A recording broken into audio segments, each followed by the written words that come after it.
Warning: do not try this yourself. I am an expert. Greetings, fellow nerds. Back in July of 2009, I stuck my hand into liquid nitrogen to demonstrate the Leidenfrost effect. Now that I have a better camera, I thought I'd do it again. I have here a standard laboratory heater plate, and I'm going to put some water on it and turn on the heat. As expected, it's going to boil. Now when it gets really hot, an interesting effect takes over. Water now just beads up and rolls off the plate. What's happening is that on contact the water vaporizes so fast that it creates a cushion of steam that lifts up the remaining water drop. So the water is now riding around on a cushion of its own steam. This makes the water last longer and slows down the heat conduction needed to completely vaporize it. This is called the Leidenfrost effect. This effect can be seen at home with a frying pan if you heat it high enough. Let me adjust the camera here. You can clearly see the water is beating up. Now I'm holding a drop with my pipette, and as you can see, it can't wet the surface even though I'm dragging it around. The extreme heat of the hot plate continuously vaporizes enough water to create a gas barrier between the two. The Leidenfrost effect also occurs with liquid nitrogen.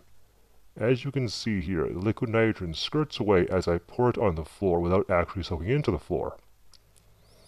Liquid nitrogen boils at minus 196 Celsius, and this laboratory floor is at room temperature. So from the liquid nitrogen's perspective, the floor is super hot. Here are some drops of liquid nitrogen rolling around on the floor, just like the water on the hot plate. The Leidenfrost effect protects the liquid nitrogen from being instantly vaporized, and consequently the floor from being instantly frozen. Now the Leidenfrost effect does not last forever. With enough liquid nitrogen, the floor is eventually cooled enough that the temperature difference no longer supports the effect, and the liquid nitrogen soaks in. So if I do put it on my hand, I can only do so for a moment. Nonetheless, the Leidenfrost effect will protect my hand from being instantly frozen. Now this works great for a single drop. What about a whole hand? Well, there's only one way to find out. I got here a steel Dewar flask, and here's liquid nitrogen. It's boiling since the Dewar is at room temperature, and thus extremely hot to liquid nitrogen. It'll settle once it cools. Okay, here we are. Time for me to prove my scientific reasoning.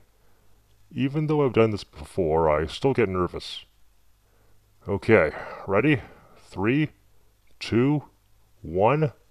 Oh yeah, that's cold. That's really cold, but I still got all my fingers, and my hand is perfectly fine. Feels like ice though. Nonetheless, I'm going to try this experiment again, but this time in slow motion. We can see the liquid nitrogen boiling around the hand and creating the gas barrier that's slowing down the thermal transfer. The liquid nitrogen isn't wetting my hand. As you can see, my hand appears to be super hot as the liquid nitrogen instantly boils off it. For a better view, we're going to use this clear Dewar. Now my hand is slightly too large for this Dewar. While I could probably get it in if I scrunch my fingers, I don't want to risk getting stuck in there. So I'm going to get Argentia to do this.